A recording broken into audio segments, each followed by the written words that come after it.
All right, y'all. While I was away on vacation, some pretty big news broke related to the sport of boxing, and in particular what TKO wants to do with it. We had heard rumblings, and I've discussed this ad nauseum, that Ariel Emanuel was on the Pat McAfee show many months ago, kind of cryptically suggesting, who knows what might happen to the Ali Act. And then, of course, I got wind that there was legislation that was pending. I had heard that on the Senate side, Ted Cruz would introduce it. I don't know if that actually will happen yet or not. But we did get introductions into the House from two different lawmakers, Georgia's Representative Brian Jack and Kansas's Representative Sharice Davids. Sharice Davids, by the way, a former MMA fighter. Not UFC fighter, but a former MMA fighter. And what have they gifted us with? What have they returned to the world? The Muhammad Ali, I believe it's called American Boxing Revival Act. This is the amended legislation that they're trying to introduce to essentially gut the Muhammad Ali Boxing Reform Act, or as you understand it, the Ali Act. Now, I'm not going to get into every single thing that is in this proposed change. This is a topic we've covered, at least from the Ali Act side, a number of different times. And while I was away, as it relates to these proposed changes, some other folks did some great work. I'm going to put a link in the description box if you're watching this on YouTube, or I will put something, obviously, when I post this on Substack for folks to get a handle on it. John Nash did a great thing on his own Substack, and then Eric McGracken did an interview with Boxing Esquire, and both of those are really great, not just as a comprehensive overview of what the act suggests, but Eric McGracken and then his the person he talks to in this podcast, his a boxing manager himself, they kind of discuss the pros and the cons and the reality of what has been proposed. So if you want something that is much more comprehensive, I strongly recommend these two pieces. Now, are there some good parts to this legislation? Yes, I'll get to that at the very end. I'm not here to say that it's bad. It's actually good. I don't know how meaningful, or I should say impactful, it will all be, but yes, there's some good parts and we'll talk about them. But in general, this is all pretty bad. It's actually easy to understand what's happening here. It's not especially complicated. Here's the basic way to think about this. TKO is getting designer legislation, right? TKO is getting bespoke legislation or proposed legislation. Whether or not it will actually pass is a different question. I suspect that it will, but this bill, the Muhammad Ali American Boxing Revival Act, is legislation directly tailored to help TKO. TKO is so powerful that they're getting federal laws written, not necessarily with their name in mind, but with every other kind of protection that only essentially protects them. Or I should say at a bare minimum, mostly protects them, and in fact written just for them, perhaps is the more operative way to put this. I want you to understand what it means that a promotion that was on its heels and nearly went bankrupt and totally, the sport maybe doesn't even grow here, grew into such a behemoth that not only did they say they ran towards regulation, now they're sock puppeting the regulatory authorities, in this particular case now congressmen and senators, to get advantages written into law to benefit basically only them. Understand how powerful something has to be in order for that to happen. Understand the imbalance of the way in which the laws and how they get made have to happen in order for one corporation to get the benefit of legislation that is designed to protect their interest by forcing into federal law carve-outs for them. You wouldn't accept this in any other sector of law. You have no reason to accept it here, or at a bare minimum to accept the premise of what's being argued. Understanding that framework, what is the central claim of this legislation? There's many different little things, but the central claim is a very simple acronym, UBO. And what that stands for is a Unified Boxing Organization. If this proposed bill becomes law, it actually doesn't strip out the protections of the Ali Act for everyone. No. The other promoters who don't qualify to become a UBO, well, it'll still all apply to them. All of those promoters would not be able to have their own rankings or make up their own titles or become their own sanctioning body or their own anti-doping body or their own anti-gambling body. Those folks, they would still be subject to the Ali Act. It doesn't actually change anything for them at all, but it does change it if you can become a UBO, a Unified Boxing Organization. It's actually really simple to understand. The basic idea is, what's a UBO? Imagine a UFC in boxing. You have your own titles. You have your own rankings. You're in charge of your own anti-doping, blah, blah, blah, on down the line. If you can qualify for a certain set of standards that make you a UBO, we'll get to that in just a second, well, then you get exemptions. You can create your own title. You can have your own rankings. You have to meet a certain threshold in order to qualify to become a UBO. But once you do, you essentially act as something distinct from the way in which boxing works worldwide to operate within it in the United States. A unified boxing organization doesn't have to worry about the sanctioning bodies and doesn't have to worry about any conflict of interest between the promoter and having both the titles and the rankings and coercive contracts and everything else. They're utterly exempt from all of that. So how do you become a UBO? Well, they listed just a bunch of different things that basically create a significant barrier to entry. You have to be able to provide training facilities. You have to have your athletes covered with a degree of accident insurance. You have to have a certain number of medical staff and doctors and ambulances on location, and a series of different things. That, by the way, UFC already does all of these things. It already meets all of these criteria. To my mind, no other boxing promoter can do it. Top Rank does have a gym in Las Vegas, but it doesn't have insurance for their athletes. It doesn't have, in my mind, I think the law also calls for a degree of rehabilitative services and physical therapy services in order to qualify to become a UBO. Obviously, the UFC Performance Institute already does all of this. Top Rank's gym does not do any of that. And of course, you might be like, well, maybe they could just create those services, but understand something, as John Nash has pointed out, and again, all that content is linked below. The boxing promoters operate on much, much slimmer margins because they're giving all their money to the boxers, relatively speaking. They don't take home nearly as much to be able to provide for some of these resources. UFC is not encumbered by any of this. They are a monopoly inside of MMA. As we know, they keep 80% or more of all revenue, so they do have the margins to invest in these kinds of facilities. But one more time, look at what we're talking about here. You can be exempt from the Ali Act protections. You can be exempt from all these considerations if you already have basically the infrastructure that comes from having a monopoly in a sister industry. The existing promoters in boxing, maybe they can come together, maybe they can raise money, maybe they can do something else, but they, as it stands, would not qualify, and the vast majority of them would not have the resources to be able to do this kind of thing just on the insuring of their athletes alone. The UBO also gives an exemption to essentially what is considered to be the coercive contract in boxing, right? So in boxing, one of the things that the Ali Act was trying to solve for was a promoter can't say to a boxer, hey, if you want to fight my guy, you got to sign with me, right? If you want to fight my guy, you got to join Matchroom. If you want to fight my guy, you got to join Top Rank. No, the titles are independent. They carry that with them one way or the other, and the fight can be made independent of the athlete signing a promotional deal with that promoter. The proposed new law, or again, it's a bill, but the proposed new law would eliminate this kind of thing for UBOs. A UBO automatically precludes co-promotion.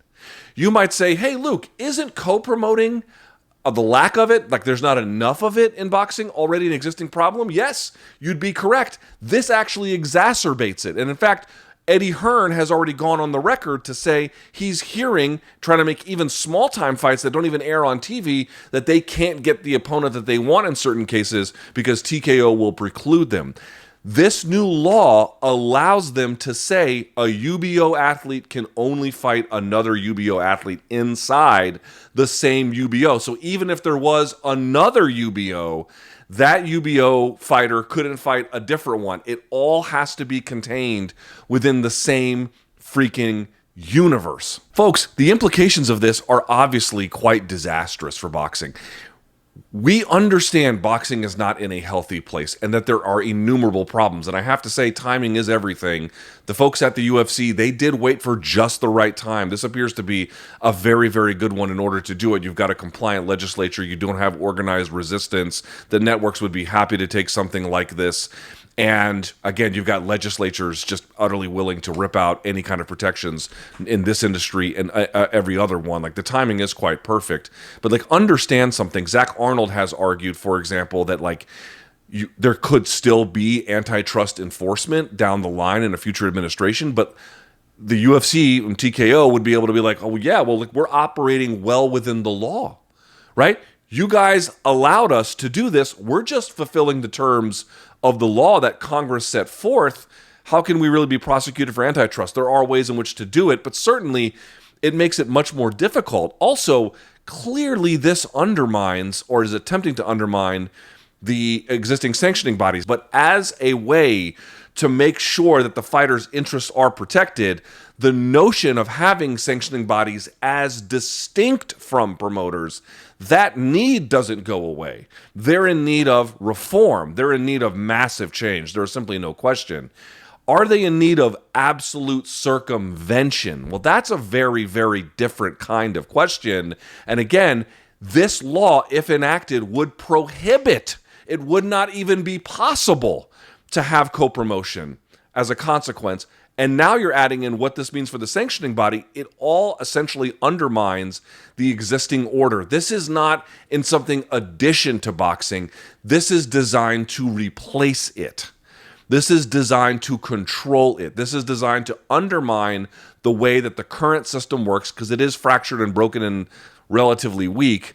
And this is designed to just force their way in there, undermine it, so that eventually they can get all of the fighters that they want to control the space and ultimately control boxing. It also deserves to be noted that the Association of Boxing Commissions has signed off on this. There's an athlete committee inside the Association of Boxing Commissions, which was recently, or relatively recently anyway, created so that athletes could advise the commission on any different rules that were created or any different policies that were enacted to make sure that they met and were in keeping with athlete interest. Would it surprise you that the Association of Boxing Commissions didn't consult them at all? Mike Mazzulli was real upset when I made a video about what was being rumored about the changes to the Ali Act that were coming, and we had a nice long conversation. And Mike, if you're watching this, I was right to criticize you. I was right with everything I said. I don't take any of it back, and in fact, I probably was not harsh enough. Let me be as clear as I possibly can be. If you're a boxer watching this, the people who are in charge of the regulatory authorities in this country and the regulatory apparatus, they don't give a fuck about you. They don't care about you at all. You mean nothing to them. You are a product. You are a number on a screen. You are just another thing. You are product to be moved. They don't care about you or your rights or your interests. And there's an argument to be made that they don't even care about the long-term vitality of this product, because what happens is if one entity controls it and ultimately reduces the output in favor of what they can take home, how this degrades the product long term, they don't care. They don't care at all. There's going to be, by the way, if you've ever been a boxing fan like the last 25, 30 years and this passes, like, say goodbye to it. Like, that era of boxing will simply, it won't happen overnight, but it won't go away. And by the way, when the Ali Act was introduced, it took, I think, a 2-year implementation process before it became law. This will be 30 days if it passes. It's immediate. It's immediate. Zuffa, under the auspices of TKO, Zuffa Boxing, would qualify immediately to become a UBO. But getting back to the ABC on this one, they sold the boxers of this country up the river. There is no other way to say it. I cannot overstate at all how much they have abdicated their position on this one. They have a nice quote, smiling, it appears. There's not their picture on there, but the tone of the language in a press release that's on Brian Jack's website about this announcement, they were starting off on this about how great this will be for boxers. They're fucking lying to you. It's going to have a marginal impact at the bottom. Again, it's not a bad one. I'll talk about it in just a second. but it's not a meaningful one. And it's just window dressing, as you'll hear on this Eric McGracken podcast. It's just sleight of hand in order to get the real thing through, which is we want exemptions to the kinds of firewalls that separate the different entities that ultimately protect the boxer's interest. Guys, understand something. The people in charge of regulating this sport sold the fighters up the fucking river for a promoter. Understand that's what they did. There's no other way to say it. All this other bullshit they're talking about is nonsensical. They're not tasked by absolute deed or by bylaw to protect the Ali Act as such, but they are expected to act in the sport's interest and in particular the athlete's interest. And you cannot make an argument that net this is in the athlete's interest. Net you are literally watching laws being designed to benefit one company in this whole process so that they can ultimately have at least the opportunity at overtaking the sport completely by undercutting and undermining the existing system. And then, by the way, let's talk about that for just a second, the UBO thing. Would TKO want a bunch of UBOs to be out there? How would that benefit boxing? You would have, let's say there's 4 UBOs. So you have now 4 different title systems introduced, 4 new ranking systems introduced, and not only can none of those UBO fighters fight different UBO fighters, none of those UBO fighters can fight any of the ones who are not in UBOs. How is that better for boxing? How is that beneficial to boxing? It's laughable. It's truly laughable. You can't even believe it. And yet that is exactly where we are. Like the logic behind this is so nakedly obvious. Guys, here's what is happening. We are living through a time and an administration that is doing everything possible, whether it's environmental regulation, whether it's consumer protection, whether it's laws governing how boxers are treated, which is another form of, athlete or worker rights, essentially. And they are gutting protections left and right.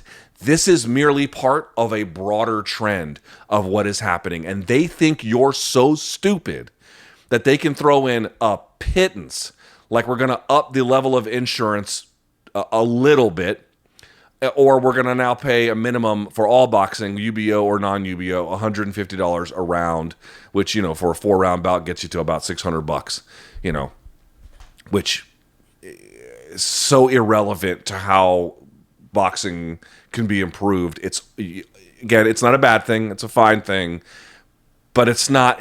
They think that you'll look at that and go, wow, this was really impactful. Wow, our cup runneth over. Designer laws for monopolies. Imagine going to the law store and you get a kiosk and it asks you, what kind of law would you like to write? How would it be meaningfully different for what TKO would write for itself versus what we actually got? Maybe it'd be a little bit less compromising over what anyone could do over the Ali Act, but it would not be massively different. This is almost made to order. It's like going to Burger King. What do you want on your Whopper? I want this. Great. It's designer legislating for monopolists. There's a strong argument to be made. Like, this is why antitrust enforcement is so important. And Obama's FTC looked at the UFC twice and passed on it. Boy, that judgment clearly poor in hindsight. When you let a monopoly grow in a sister industry, it has this capacity to then easily move into that sister industry. But when it gets this powerful and you can have bespoke legislation written for them, it has the capacity to then just leverage all of that monopoly power instantaneously. Again, a 30-day waiting period if this ends up passing. This is why antitrust is enforcement, because once it gets big enough, it can eat things much more easily. The bigger it gets, the more it can eat. That's why this is important. That's why you want to see aggressive antitrust getting involved as early as possible. But We didn't, and now we're here. And you're asking me, like, what is the chance of this law passing? I certainly would not expect that it wouldn't. I would expect that it would. Now, again, it has to get through committee. It has to get to the floor. It has to win. But certainly if it does, and if it gets introduced in the Senate, there's no question that the president would sign it, quite obviously. And then you'd be in a place where you might have, in 5 to 10 years, this is not hyperbole. I'm not predicting the future. That part's a little bit difficult. But it is at least worth considering one promoter might be a monopoly, a certainly dominant one in pro wrestling, dominant and monopoly in MMA, dominant or monopoly in boxing, dominant or monopoly in sport jiu-jitsu, and God only knows what else they might get into. If that doesn't sound dystopian, one promoter is essentially giving you all of your combat sports, to say nothing of like what it's done in making a monoculture in MMA. You want monoculture across the wide expanse of combat sports. Do you think long-term that is good for it? No one is denying that boxing could be massively benefited by better regulation, improved scrutiny, and fixing the things that are wrong with the Ali Act, which of course there has been legislation introduced to do.